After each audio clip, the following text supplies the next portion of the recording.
Hi, Eric Gibaud, ericgibaud.com, and today I'm going to present you this lens by 7Artisans, the 27mm 2.8 autofocus for Sony APSC. So let's start. When 7Artisans asked me if I wanted to try this lens on, that is for Sony Alpha APS-C, okay, my problem was to have the camera. So thank you so much, Ingrid. You can follow her on Instagram, Trophy78. That lent me her Alpha 6000, so I could try the lens and tell you my impression. So if we look at the lens, it's not really compact, it's a bit longer, but I think there's a reason for that. It's fully metal, no aperture ring. Here you have a manual focusing ring if you want to manually focus. I think it's a bit stiff for me, okay? Well, the autofocus works really fine, so I didn't need it, okay? And what I was surprised is there is no lens hood, sun hood, okay? But if you look at the design, you see that the front lens is really back in there. So it looks like the lens itself is a sunshade. So you would not need any sun hood, special sun hood, because as you can see, it's really far back. I don't know if you can see that. It's really far back. So I think the design itself prevents a side effect of light source and things like this. I think this is the idea. I think it's a good idea because actually you would avoid to have to put a lens, sun hood, but on the other hand, it's a bit less compact, okay? But yeah, I think this is the reason.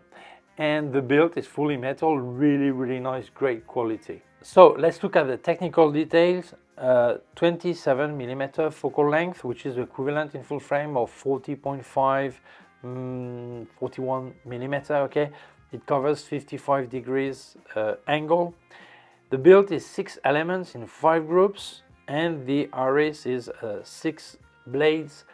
It's not the smoothest autofocus bokeh, but that's fine because with this angle I don't think you have always really shallow depth of field anyway, so that's fine, it looks okay, okay? The minimum focusing distance is 30 centimeters, which is great because I like to be able to be really close. With this angle it's hard to do proxy, but it's easier, okay, because you can get really close to your subject. The aperture goes from f2.8 up to f16, and it's autofocus and manual. The autofocus works really fine. I think on this lens, on this camera, which is not the latest, it worked fine. So I suppose that if you get more recent Alpha 6000 series or 5000, it will go even faster, so that was fine. The manual ring I think is a bit too stiff for me, okay, but I actually did not need it because the autofocus was doing good anyway.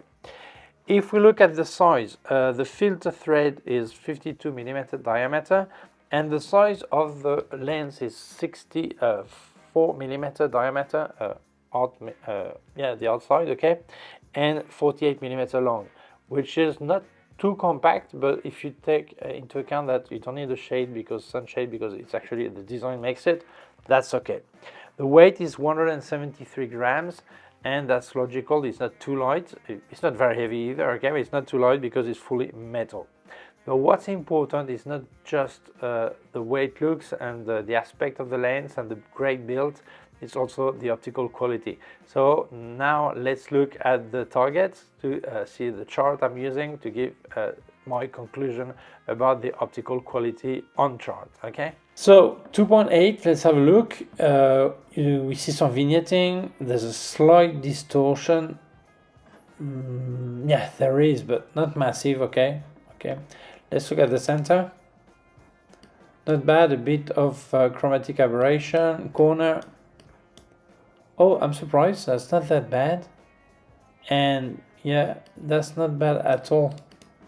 Let's see the border here, 100%. That's not bad. Let's look at f4. Less vignetting. Even at 2.8, this vignetting is possible to correct it in post-production, okay? f4, less vignetting, almost gone, okay? That's fine. Distortion, same distortion. Let's look at the center. Not bad at all. I would say good. And the borders, surprising. Yeah, not bad. Yeah. It's not the best lens, but it's not, for that price, it's amazing. I'm really surprised, okay? 5.6 center, no vignetting anymore. Okay, still same distortion. Yeah, really perfect. A bit of chromatic aberration here, I can see. Corners really okay. Borders really nice. I'm surprised. Okay, f8. Very similar to 5.6. No, I don't notice diffraction killing the contrast or things like this. Corners are nice. f8 is really okay. F5.6, f8 are really nice. f11. Yeah, now I lose a bit of contrast and sharpness, maybe a slight bit. Really not much, okay? Really not much. I'm surprised. Let's look at f16. Yeah, here we see a drop in sharpness. Yeah, we see it. Here, diffraction is there, but still the picture would be usable. But yeah, I lose some details. Okay. So I would say 5.6 f8, brilliant. Okay, let's look at the field curve. Let's have a look at it on 2.8. Okay, so this is where you see vignetting. I focused on the border instead of the center. See the difference? Is it fine? Yeah, it is in focus, and the center same. So it means there is no field curve. So that's good news. That's good news. So really surprising, this little lens on 5.6 f8 is perfect. Really good. And on 2.8 completely usable also. Well, checking a lens on a chart gives you scientific results, but it's not the way a lens is used. The lens is real life, is aesthetic, is artistic, is many things. So I'm going to tell you my opinion when using the lens, okay? Well, first of all, I like the size because it falls straight into my hands like this, really nice. Yeah, sometimes the really small lenses are more complicated to hold the camera than this kind of lens, okay? And if you look at the image quality, well, first of all, the slight vignetting at 2.8, you can correct it in post-production, but very often anyway, you will not be on 2.8, so it doesn't really matter, that is fine. If we look at sharpness, well, the picture I made on, at the Teide, Mount Teide in Tenerife, the air was really dusty and humid, so it was more problem of the atmosphere than the lens anyway, because the picture I made where it was a clean situation, I had no problem at all. So for me, this lens is okay, it's fine, it's no problem. If we look at bokeh, all this, that's fine. I don't think this is the kind of lens you use for chasing bokeh anyway, so really sharp depth of field, so that's okay to me. Let's speak about the flare. This lens has no sun hood, okay, and the design is a sun hood, really, you realize that. I think this is the responsible of the vignetting at 2.8 because it's really deep inside. That could be the reason. But really, if you look at the flare, it's completely controlled. You really need to have the sun hitting the lens really straight in to get some flare. So the design here is a winner, no doubt.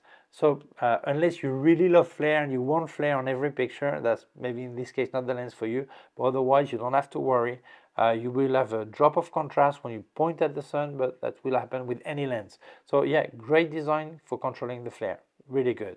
So I think this lens, yeah, is completely recommendable.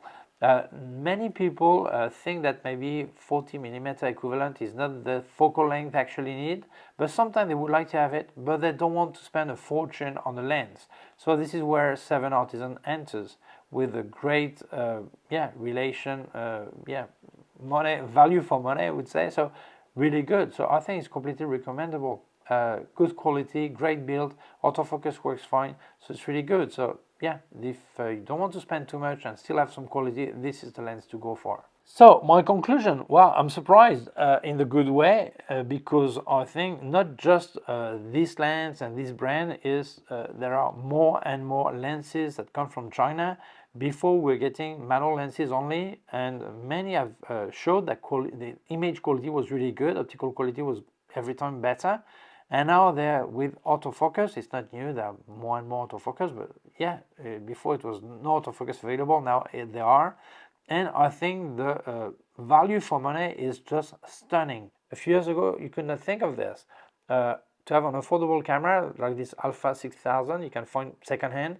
If you don't have money for a really expensive lens, you have this. And this is good value, good quality. So now you can have access to an affordable combo, whether you don't have the budget or whether you don't want to spend too much money because it's your taste, you don't want to spend money on that. That's a great idea to have this kind of lens in your bag because you save a lot of money for quality that is really okay. So for me, this lens is no doubt completely recommendable. If you are interested, I'll leave you a link in the description where you can buy it. Obviously, thank you to Ingrid, Trophy78. I'll leave you the link here, okay? Follow her on Instagram. You can see the pictures she makes with this camera actually, and great pictures, so let's follow her. So, thank you so much 7Artisans for sending me the lens. Thank you to you for watching the video. If you feel it may interest other people, please share it on social networks. If you have not done it yet, please subscribe to my YouTube channel. The small button down here and also a small bell. If you click on the bell, get notified when I upload a new video. My website, Gibaud.com. If you have any question, can leave a comment below. Also leave you links of my gear on Amazon, links of everything I reviewed by K&F Concept, Sandmarc, and Flashes by Westcott, more affiliated links, and also a link to my PayPal account in case you wanted to make a donation.